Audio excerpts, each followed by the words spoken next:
Jumpa lagi bersama dengan saya, Mr. Sorchan, di dalam channel pengembangan kepribadian atau mentoring self improvement. Sekarang kita tiba pada akronim huruf yang terakhir dari secure, E yang kedua, yaitu embrace. Embrace artinya kita harus menerima semua tantangan-tantangan kita. Dalam perwujudan impian, kita menggunakan akronim secure. S yang pertama state, mungkin kita sudah menyatakan posisi kita.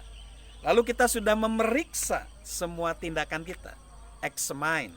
Lalu kita sudah consider, mempertimbangkan semua pilihan-pilihan kita.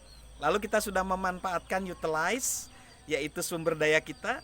Dan kita sudah menyingkirkan semua hal yang tidak penting, remove. Nah, kita tiba pada saat ini adalah satu hal yang penting, yaitu menerima semua tantangan kita. Raja Salomo, raja orang, bahkan raja yang pernah hidup sebagai orang yang paling bijaksana di muka bumi ini yang pernah hidup, berkata demikian. Kalau orang bijak melihat malapetaka, bersembunyilah ia.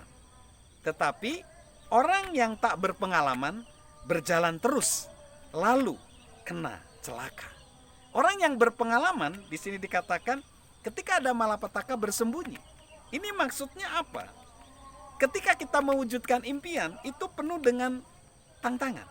Harapkanlah tantangan sebenarnya. Lebih baik lagi, bersiaplah diri menghadapi tantangan. Tidakkah kita lebih suka melihat ke depan, bersiap, daripada kita melihat ke belakang, kita menyesali hal-hal ke belakang? Kita bisa saja membayangkan impian-impian, tetapi kita juga harus membayangkan bagaimana kita bisa melewati banyak kegagalan, banyak tantangan dan hambatan. Nah, yang harus kita lewati adalah kegagalan. Semua orang mengalami kegagalan dalam mengejar impian. Salah satu dari tujuan kita adalah kita terus berpegang kepada impian kita dan berhasil melewati kegagalan-kegagalan hingga kita mencapai apa yang kita idamkan, apa yang kita impikan. Seorang psikolog olahraga, Rob Gilbert, berkata, apa bedanya atlet yang sukses dan atlet yang gagal?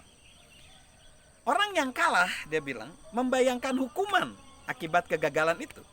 Tapi orang yang menang membayangkan hadiah dari kesuksesan. Itu juga yang kita lakukan.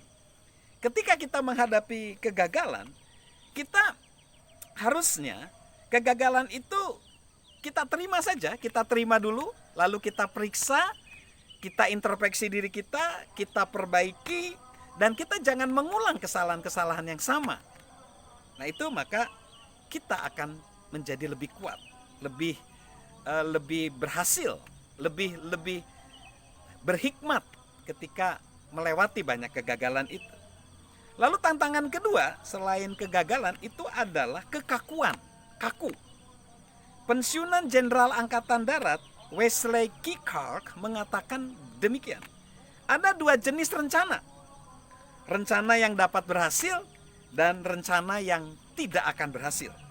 Tidak ada apa yang disebut rencana yang sempurna.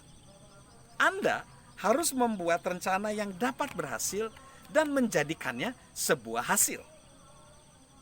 Nah, sementara kita melakukan atau melaksanakan impian kita, kita harus tetap fleksibel. Untuk tetap fleksibel, kita harus punya dua set keterampilan berpikir. Yang pertama, apa yang perlu diubah? Dan berpikir kreatif. Menanyakannya gini, bagaimana kita mengubahnya?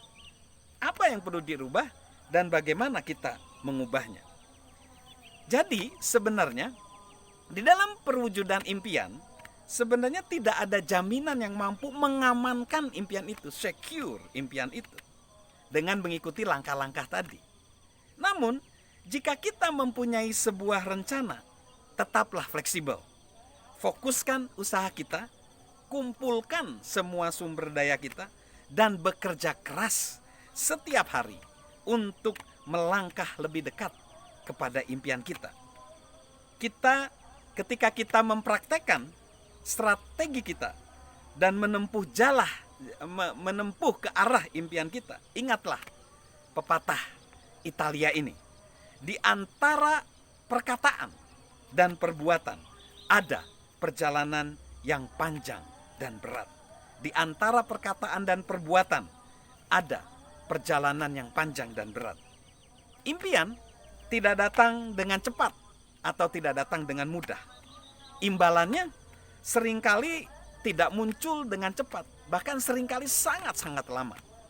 Jadi bertahanlah di sana dan teruslah berusaha untuk mencapai impian kita.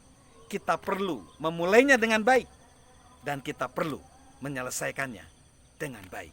Salam sukses luar biasa dari saya, Mr. Sorchan.